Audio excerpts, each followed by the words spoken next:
Sombra de Reis Barbudos, de José J. Veiga. Capítulo 6. Passa para o mágico.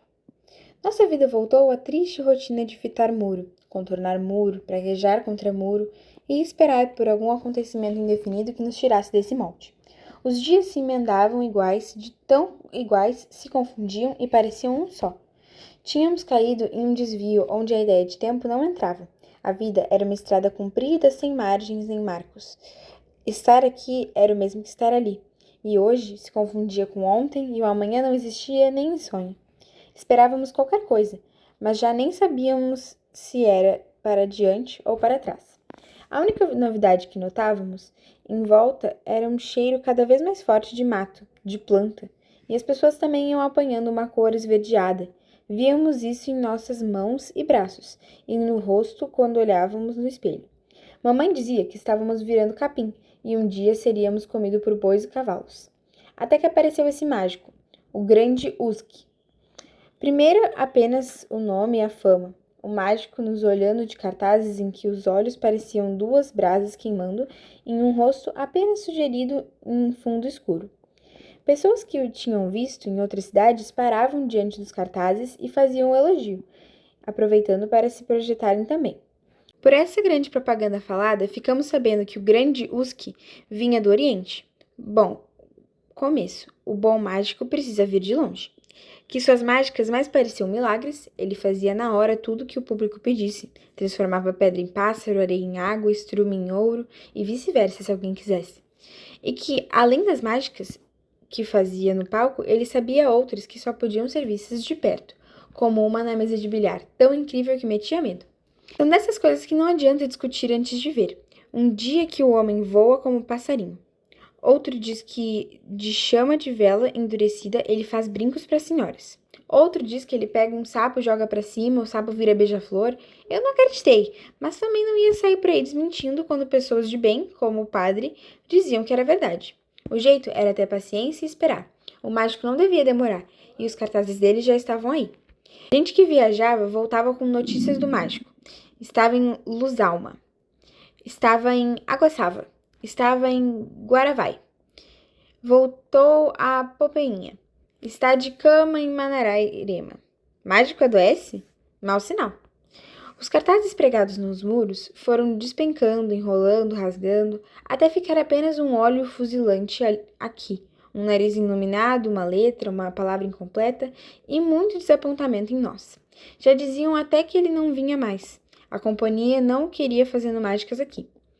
Não podendo ver as mágicas do grande Uski, ficávamos rodeando as pessoas que as tinham visto, ouvindo suas histórias, na certa muito exageradas e pedindo mais. Quem tinha recursos inventava uma viagem só para vê-lo e era recebido com uma festa na volta. Desconfio que nem todas as pessoas que viajavam conseguiam ver o mágico. Algumas iam era olhar negócios em direção até oposta, mas confessar a verdade seria perder prestígio. E a nossa frustração se voltava contra a companhia. Uma noite, eu e alguns colegas saíamos com umas bagas de tucum no bolso, desabafando a nossa raiva nos muros. Então, dois vigiavam as pontas da rua, outros escreviam abaixo a companhia, raspando o tucum no muro. Felizmente, brincadeira deu em nada, mas foi uma loucura. Tucum é uma tinta vermelha, difícil de sair até nos dedos. E agora eu só pensava no grande Uski e suas mágicas. E quanto mais pensava, mais revoltado ficava com a companhia. Que direito que ela tinha de decidir o que convinha e o que não convinha a gente ver? Contrariando recomendações da mamãe de nunca mais tocar em assunto da companhia quando meu pai estivesse em casa, um dia perguntei a ele de chofre por que a companhia tinha proibido a vinda do mágico. Ele fez cara de surpresa e respondeu: "Não me consta que tenha proibido. Se ele não vem, é porque não quer." A companhia não se envolve com assuntos miúdos. E onde foi que o senhor ouviu isso? O tratamento de senhor era sinal de perigo. Mamãe notou e veio ao meu socorro. Consta sim, Horácio. É o que todo mundo está dizendo. O mágico não vem porque a companhia não deixa. Ah, é sempre assim, disse meu pai. Tudo que acontece ou deixa de acontecer é culpa da companhia. Chove, é a companhia. Não chove, é a companhia. Um menino quebra o braço pulando o muro, é a companhia. Só faltam dizer que a companhia é responsável pelos nascimentos e mortes. Mamãe ia dizendo qualquer coisa, achou melhor não dizer. Meu pai percebeu o recuo e insistiu para que ela falasse. Nada não, Horácio. Ia dizer nada não. Ia. Ia e se arrependeu. Vamos, fale. Eu sou fiscal lá na rua. Aqui não. Você acha que a companhia é responsável pelos nascimentos e mortes? Acha? Por algumas mortes disse mamãe. Meu pai ficou vermelho, a boca tremendo, a respiração curta. Parecia que ele era acusado ou o dono da companhia. Veja lá como fala, disse ele. A companhia trabalhando sem descanso em benefício de todos e tratada dessa maneira. E logo por quem? Pela mulher de um fiscal. Você deveria agradecer à companhia todos os dias pela vida que leva. Você está cuspindo no prato em que come. Você fala de mágoa porque puseram o seu querido irmão para fora, pois fique sabendo que fizeram muito bem em enxotá-lo de lá. Em vez de responder ou de chorar como costumava fazer, a mamãe levantou calmamente, saindo da sala, e disse: Não se pode mesmo conversar com você. É claro, disse meu pai, também desconcertado com a calma de mamãe. A verdade dói. Tudo por minha culpa. Estava aí o resultado de desobedecer minha mãe. Que me interessava o grande Usk com suas mágicas. Eu sabia que a calma de mamãe não era natural. Quando ficasse sozinha, ela ia sofrer e chorar. Baixei a cabeça para não ver a cara vitoriosa de meu pai, vitoriosa no entender dele. Logo que pude comandar meus movimentos, levantei-me também e ia saindo quando meu pai falou. Você não deve ir atrás da opinião da sua mãe. Ela tem raiva da companhia por causa do tio Baltazar. A companhia não maltrata ninguém. Isso é uma campanha de desmoralização que andam fazendo, mas os responsáveis vão ser apanhados. Fiquei calado, para não irritá-lo e também para não trair minha mãe. Antes que eu me esqueça, disse ele, no ano que vem vamos ter vagas de aprendizes. Estou fazendo força para encaixar o seu nome na lista. Mas é bom não contar com o ovo desde já, porque as vagas são poucas e a procura é enorme. Sim, senhor, eu disse, já com a ideia de rezar toda a noite até o fim do ano pedindo a vitória dos concorrentes. Eu nem queria pensar no desgosto da mamãe caso eu também entrasse para a companhia. Passei uns dias assustado, sem achar graça em nada, até que o grande Usk veio em meu socorro. Cartazes novos apareceram nos muros, anunciando a chegada para a próxima semana. Meu pai me olhava com um ar de quem pergunta, então, o que foi que eu disse? Mas as pessoas sabiam do que acontecia atrás dos panos. Explicavam que, para poder vir, o mágico tinha se comprometido a só fazer as mágicas que a companhia aprovasse. Não falei disso com meu pai, porque ele estava de novo em lua de mel com a companhia e também porque eu ia precisar de permissão dele para ir nos espetáculos. Finalmente o mágico chegou e foi um alvoroço. Quando soubemos que ele estava no grande hotel do Líbano, eu e uns colegas corremos lá depois da escola e ficamos de guarda na porta, fazendo aquela algazarra que menino faz quando forma bando. Incomodado com o barulho, um rapaz veio lá de dentro e disse que se queríamos ver o mágico, ele tinha ido ao teatro providenciar a arrumação e só voltava para o jantar. Mesmo não acreditando muito, podia ser esperteza para nos afastar da porta, resolvemos ir ao teatro. Logo na entrada, vimos um homem baixinho, meio gordo, conversando com o gerente, e mais lá dentro na sala de espera, umas canastras enormes largadas de qualquer jeito. Olhei para os meus colegas, vi que o desapontamento era geral. Não podia ser aquele o tão falado grande Usk. Não tinha cara nem corpo, nem nada de grande mágico. Devia ser algum empregado, secretário, servente. O mágico mesmo devia estar bem afrescata no hotel. Mas, quando ouvimos o gerente do teatro chamar o homem de Sr. Usk, não tivemos outro jeito senão aceitar a realidade. Que decepção! Onde estava o homem alto, moço de olhos chamejantes? Os cartazes não revelaram a altura, mas com aqueles olhos tinha que ser uma pessoa alta, pelo menos eu pensei. Mas olhando bem e comparando, podia ser. Os olhos tinham qualquer coisa que lembrava os do cartaz. E a testa era a mesma. A voz também não correspondia à de um homem que olha o mundo com os olhos de brasa e faz as coisas obedecerem à sua vontade. Como poderia aquela vozinha fina e tremida, mais própria de um palhaço, mandar sapo virar borboleta, água virar areia, esterco virar ouro e ser obedecida? Era como a gente preparar os olhos para ver um dinossauro e ver uma lagartixa. E para completar a decepção, o homem tinha uma mancha avermelhada de ferida ou sarna de um dos lados do rosto, tomando o canto da boca e parte do queixo. De vez em quando, ele tirava um lenço do bolso e enxugava aquilo, que parecia estar aguando. E agora? O homem era aquele e não tinha outro. É nisso que dá a gente acreditar em tudo que se ouve.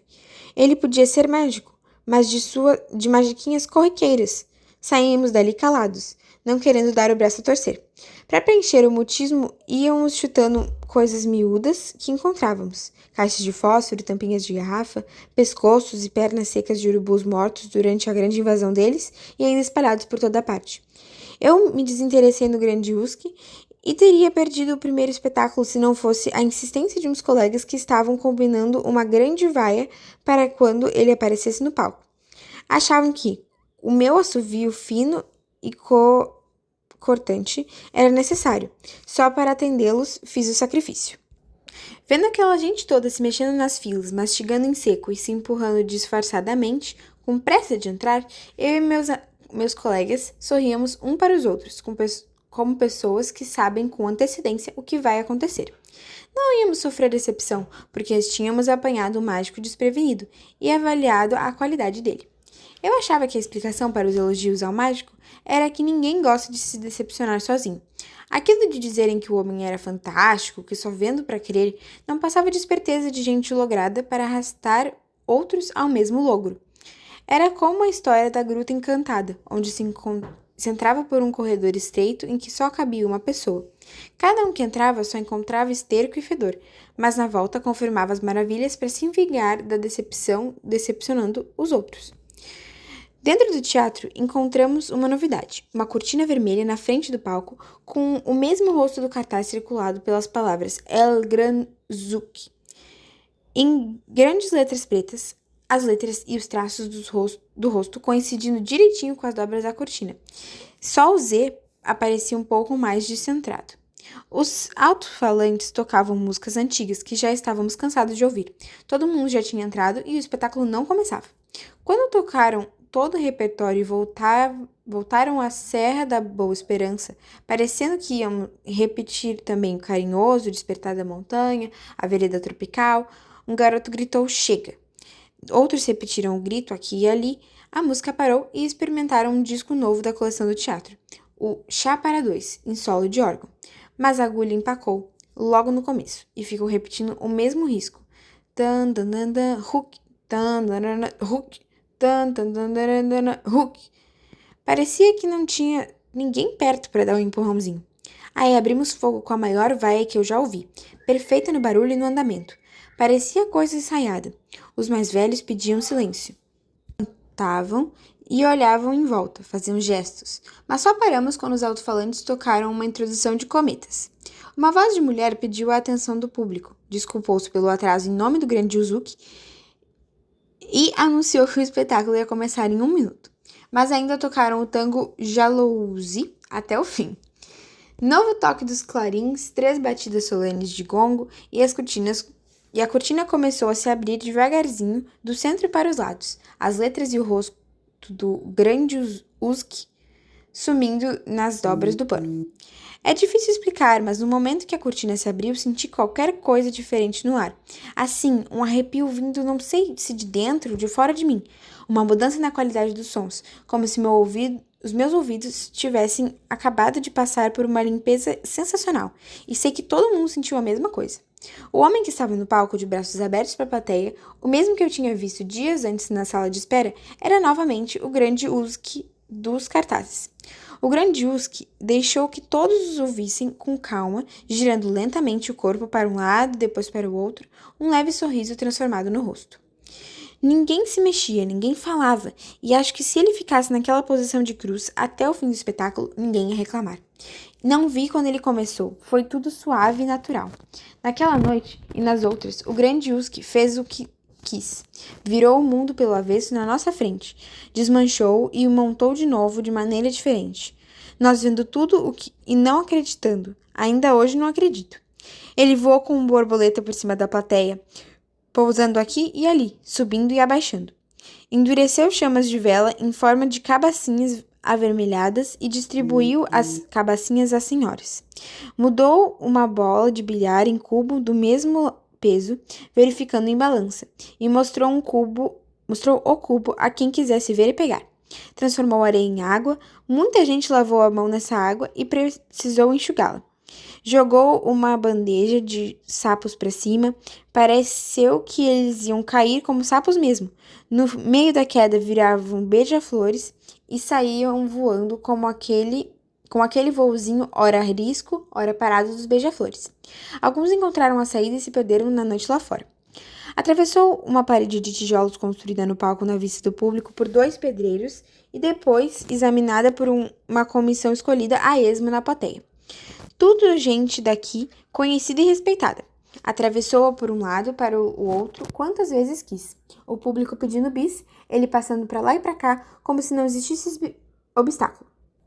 Era claro que era um truque, ilusão, mentira. Ninguém podia voar como borboleta, atravessar parede compacta, transformar sapo em pássaro, areia em água, fogo em cristal. Só podia ser mentira. Mas o grande Usk fez isso. Nós vimos. Mas só podia ser mentira. Mas ele fez. Nós vimos. Saímos do teatro maravilhados e assustados, procurando explicações e não encontrando. No meu caso, quanto mais eu pensava, menos entendia e mais assustado ficava. Não seria perigoso mexer com aquelas coisas? Mostrar que o mundo que conhecemos desde pequenos não passa de ilusão ou não é único? Sendo assim, qual que é o mundo real? Será um mundo em que as pedras e os sapos voam, a areia molha, o fogo pode ser cortado e guardado no bolso? E será que para um mundo assim, esse nosso é que é absurdo? Então, o que não é absurdo? Um companheiro meu chegou a insinuar que talvez não tivesse acontecido nada daquilo. O mágico podia ter espalhado um pó invisível ou um gás no teatro. Nós cheiramos, dormimos e sonhamos. Podia ser, tudo era possível. Qualquer explicação servia. Caminhávamos entre os muros, ouvindo passos e pedaços de conversas de pessoas que iam adiante e atrás de nós. Um senhor passou perto de mim, dizendo à mulher: "Minha filha, para mim, chega. Esse homem tem parte com o diabo. Quero mais nada com ele, não." Estávamos esquecendo o diabo. Até que seria bom ter a proteção dele para fazer todas aquelas mágicas, e outras que conviessem. Num instante, eu acabava com os muros todos e punha a companhia nos eixos. Não valia a pena?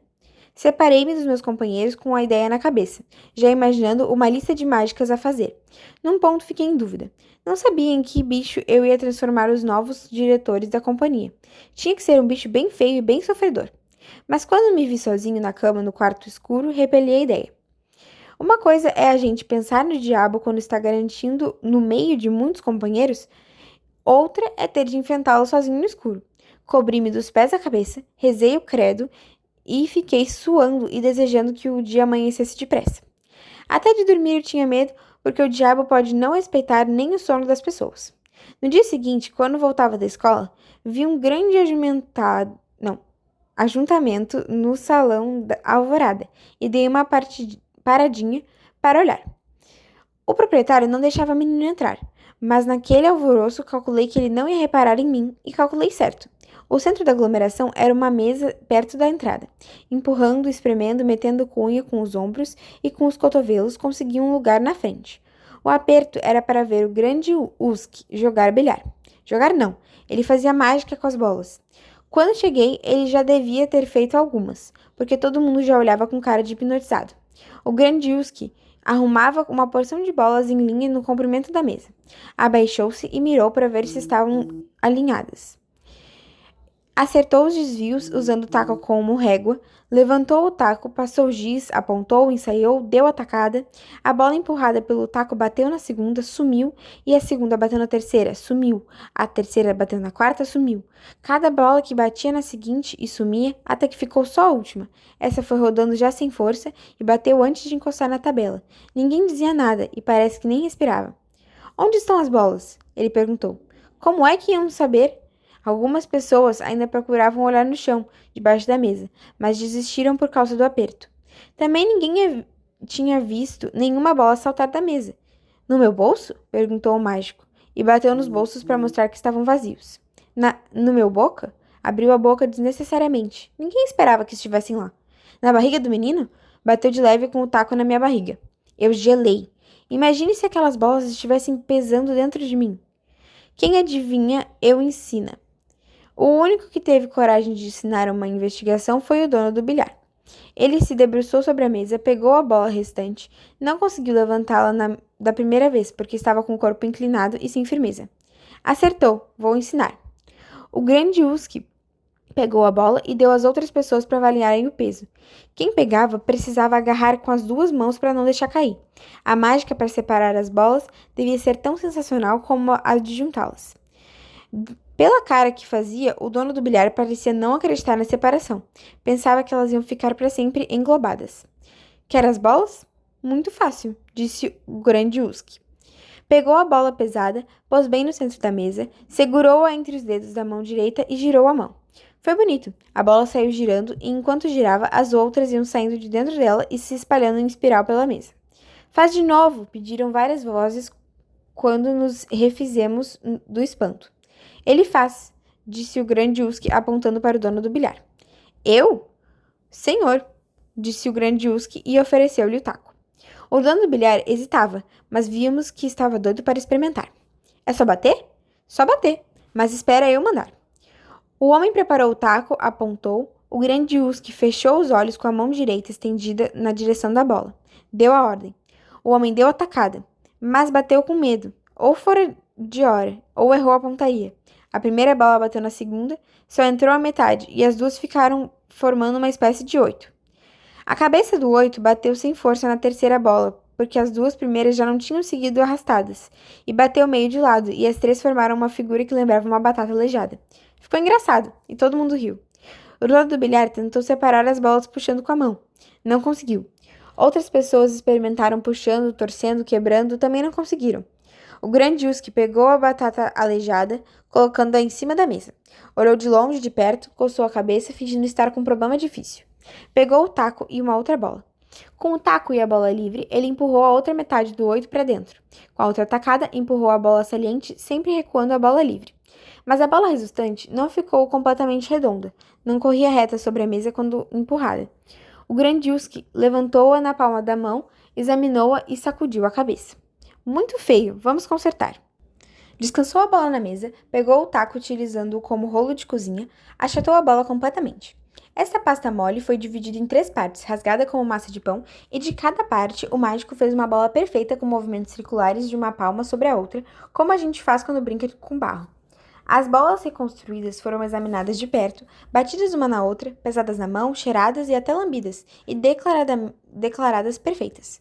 O mágico agradeceu ao dono do bilhar pelo empréstimo da mesa e das bolas, saiu tranquilamente do salão, enxugando o eczema com o lenço. As bolas ficaram em cima da mesa, verde, ainda atraindo o olhar espantado de muita gente. Por fim, um rapaz magrinho de cara chupada, desses que a gente vê entrando ou saindo de salões de bilhar, perdeu o respeito e alinhou as bolas na mesa. E com movimentos lentos de quem vai experimentar sem compromisso, pegou o taco, passou o giz e apontou. O estalo que as bolas fizeram ao se chocar desmanchou o encantamento que restava. As bolas eram novamente simples bolas de bilhar. Sem pedir licença ao rapaz, o dono do salão foi recolhendo as bolas, o taco e o giz, e saímos calados. Pois esse homem que nos distraiu tanto a ponto de desviar inteiramente a nossa atenção das dificuldades com a companhia, está ameaçado de nunca ter vindo aqui. Parece até lembrança dele e de suas mágicas incríveis se queimou no incêndio do teatro, ou o esquecimento é outra mágica que ele nos deixou.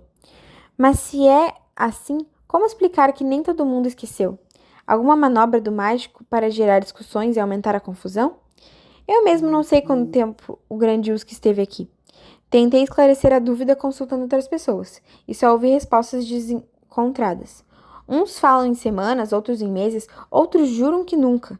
Lembram que se falou da vinda de um mágico famoso, que apareceram cartazes com o rosto dele nos muros, mas pessoalmente ele nunca esteve aqui.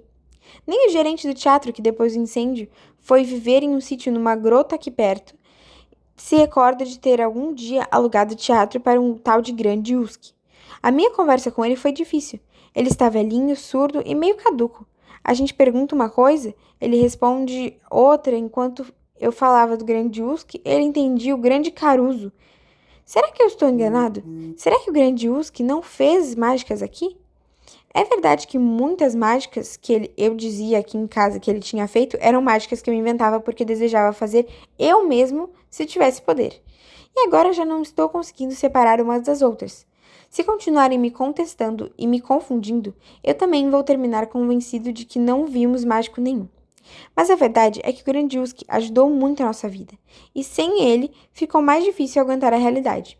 Depois que ele foi embora, levando as suas mágicas, Naquelas canastras enormes, as pessoas andavam pelas ruas como sonâmbulos, indiferentes, desinteressadas, esbarrando em muros e umas nas outras, pisando as botinas engraxadas dos fiscais e pagando caro pela discrição. E a companhia, por sua vez, caprichou na vingança pelos dias encantados que passamos aplaudindo o mágico. Proibições e exigências há muito tempo esquecidas foram desarquivadas e aplicadas de novo com um rigor nunca antes visto. De um dia para o outro, sem nenhum aviso, ficou perigo até perguntar ou informar as horas a um desconhecido.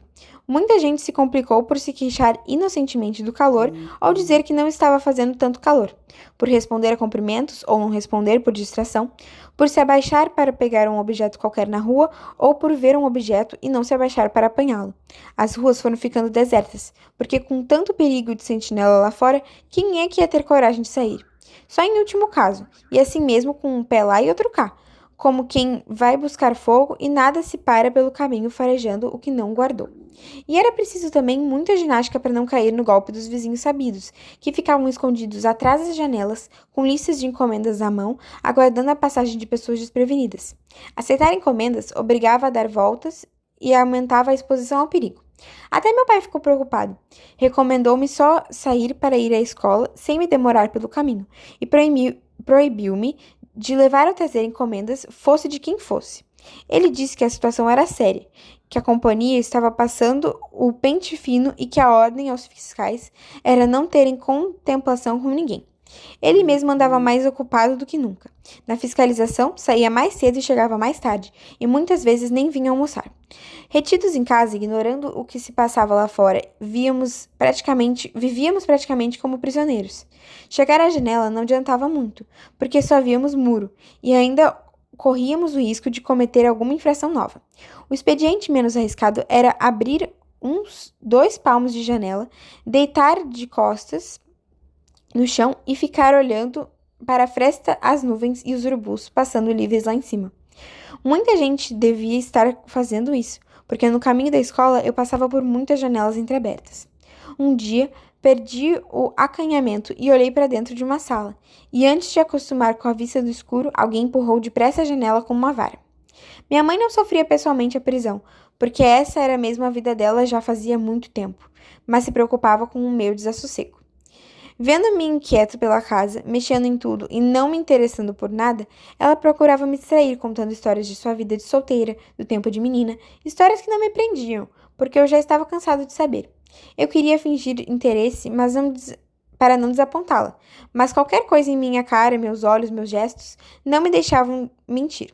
De tio Baltazar não tínhamos notícia já havia muito tempo. Mamãe já nem falava nele para não aborrecer meu pai. Novamente entusiasmado com a companhia, meu pai não admitia nenhuma referência que lembrasse o passado. Para ele, a história da companhia começava era com o afastamento de tio Baltazar. Foi nesse clima de paz precária que de repente chegou uma carta de tia Dulce para mim. Tio Baltazar estava bem melhor. Já andava um pouco pela casa, falava com menos dificuldade e perguntava muito por mim.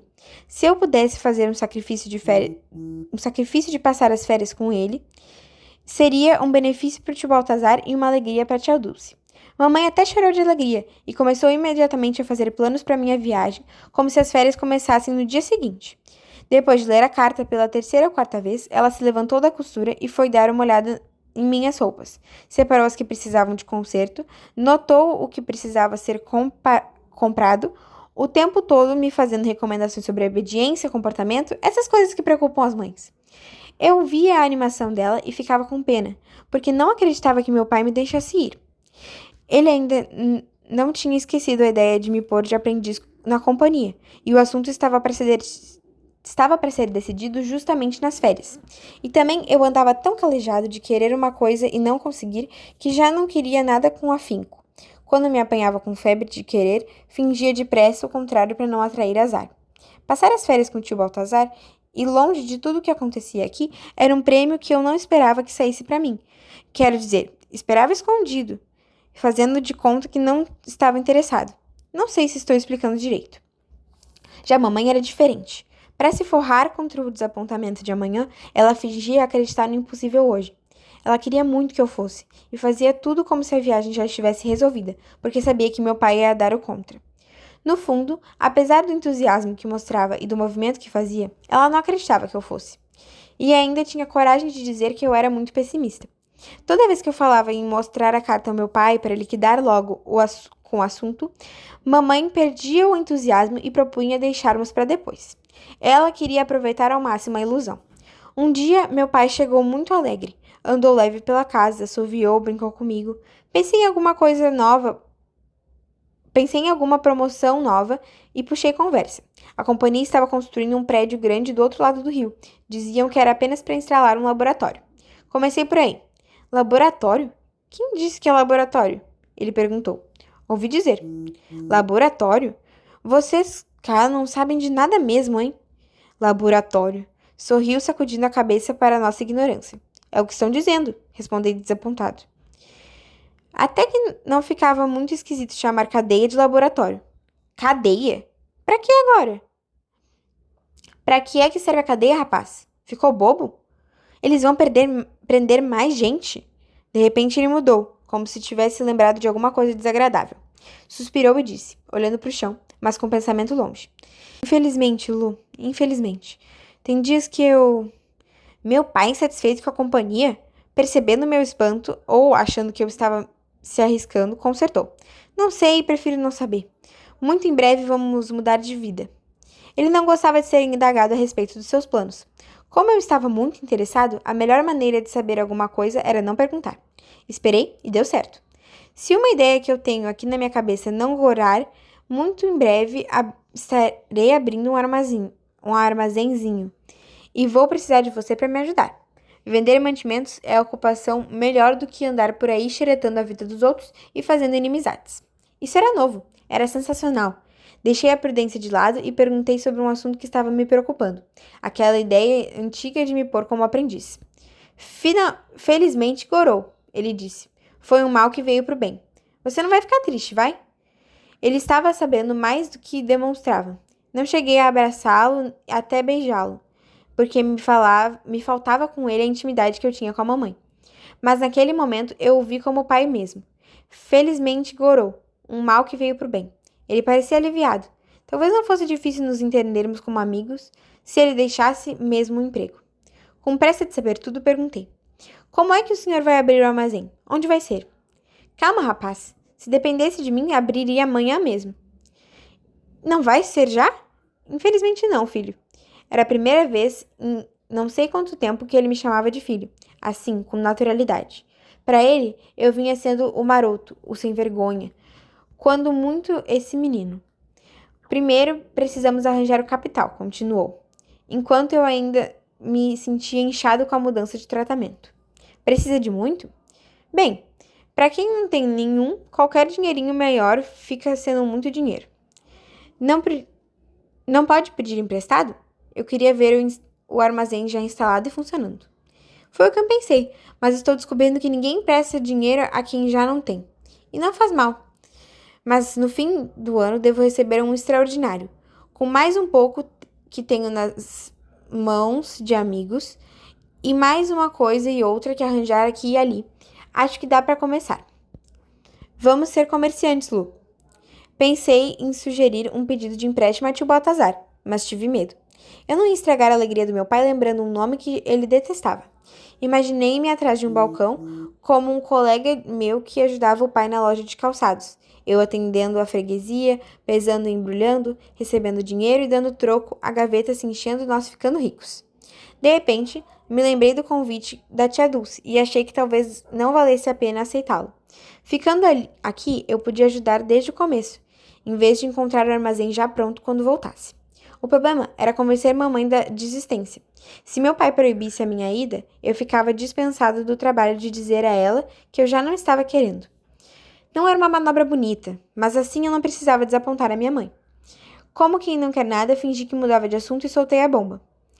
Tia Dulce escreveu. Está querendo que eu passe as férias com eles. Não veio estouro nenhum. Meu pai apenas passou a mão na nuca coçando qualquer coisa, olhou a mão e disse: Até que enfim se lembraram de você, hein? Isso não resolvia nada. Eu precisava de uma resposta clara, sim ou não. Talvez o nome do tio Baltazar pendesse a balança. Tio Baltazar tem perguntado muito por mim. É? E como vai ele? Meu pai estava mudando mesmo. Primeiro me chama de filho, agora pergunta por tio Baltazar. Bem melhor, já anda e já fala. Antes assim. E a minha ida? Só se ele estava guardando o veto para o fim. O que é que eu devo responder? A demora dele em falar me deu esperança. Eu estava esperando em dizer que a mamãe tinha muita vontade que eu fosse, mas fui salvo antes de cometer mais essa maldade. Se você quer, vá. Dei-lhe mais uma chance de voltar atrás. O senhor deixa mesmo? Por que não? Eles gostam de você, você gosta deles. E sua mãe deve estar querendo que você vá. Eu deixo, mas com uma condição. Você deve estar aqui para a inauguração do nosso armazém, disse ele já em tom de brincadeira. Essa referência ao desejo da minha mãe me deu novamente vontade de ir. Aqui estava meu pai, finalmente fazendo uma coisa para agradá-la, e eu manobrando para trás. Qual de nós dois era o malvado? Ainda bem que minha manobra mesquinha não deu resultado. E eu podia dar uma boa notícia para a mamãe. Ainda por cima, eu estava descobrindo que meu pai era bom. Perdi o acanhamento e abracei-o pela cintura, pondo na força do abraço toda a alegria da descoberta. Ele aguentou o abraço o quanto pôde, depois me empurrou com delicadeza e disse meio encabulado. Está bem, está bem. Você está amassando a minha farda. Lembrei do cuidado dele com a farda e desfiz o abraço. Felizmente, ele estava sem a túnica, que era mais fácil de amarrotar. Deixei-o na sala e fui correndo dar a notícia para a mamãe na cozinha. Ocupada em arar o tacho grande de cobre e naturalmente pensando em outros assuntos, ela não percebeu logo do que é que eu estava falando. Meu pai deixou eu passar as férias com o tio Baltazar, repeti explicando. Deixou? E quando abrangeu todo o significado, ergueu os olhos exclamando: Louvado seja o Sagrado Coração! Enxugou os olhos com as costas das mãos e disse: Agora você precisa escrever a sua tia dizendo que vai. Por que não aproveita e escreve hoje? Meu pai continuava mudando. Era uma mudança lenta, apalpada, um avancinho hoje, um avancinho amanhã, mas sem recaídas graves, e de vez em quando dava um salto grande. Ele estava perdendo aquele enjoamento com a farda e não passava mais tempo fora. Tinha uma hora de sair e de chegar, já se interessava por um ou outro probleminha caseiro. Quando aparecia algum outro fiscal aqui em casa e puxava o assunto de serviço, meu pai cortava logo. Via-se que ele fazia força para ser um bom chefe de família. Um dia, à toa em casa, nesse novo papel, ele abriu uma canastra onde guardava coisas velhas, tirou umas roupas que não vestia há muito tempo. Será que essas roupas ainda têm jeito? Ele perguntou à mamãe. Pegou as roupas, 2 ternos completos, abriu e olhou. Parece que tem. Não estão furadas nem manchadas de bolor. Precisam apanhar sol para perder o cheiro. Quando tiver tempo, veste elas para ver se precisam apertar ou afrouxar. Pode ser que estejam mais justas. Mamãe consertou as roupas, limpou e passou. Pareciam meio antiquadas, mas meu pai não ligou. Só da primeira vez que vestiu um dos ternos, ele demorou pouco e voltou dizendo que estava parecendo roceiro em dia de festa. Mas saiu outras vezes e se acostumou, a ponto de largar a farda completamente. E as surpresas não cessavam. Uma tarde que eu estava sozinha em casa, lutando com uns exercícios de matemática, mamãe no quintal tratando as plantas, meu pai chegou, tirou o paletó, deitou-se na rede e ficou muito tempo com as mãos na nuca olhando para o teto, a rede balançando suave. De repente ele perguntou: O chiado da rede está atrapalhando? Não, senhor. Ele balançou-se mais um pouco e perguntou: Sua mãe? Na horta. Mais umas balançadas na rede, meu pai falando: Quando tivermos armazém, ela também pode ganhar dinheiro com verduras. Será que alguém compra? Quase todo mundo tem horta, eu disse. É capaz de não ter procura, mas a gente experimenta. Novo silêncio. Ele pensando de lá, eu de cá. Agora descobri que a rede estava atrapalhando. Finalmente meu pai falou: Você ainda demora aí? Não, senhor. Estou acabando. Quando acabar, você é capaz de fazer um café para nós? Já acabei. Fechei o caderno e fui depressa para a cozinha, com medo que a mamãe aparecesse e estragasse aquela oportunidade de mostrar ao meu pai que eu sabia fazer café. Felizmente a chaleira já estava cheia e quente, em cima da pedra.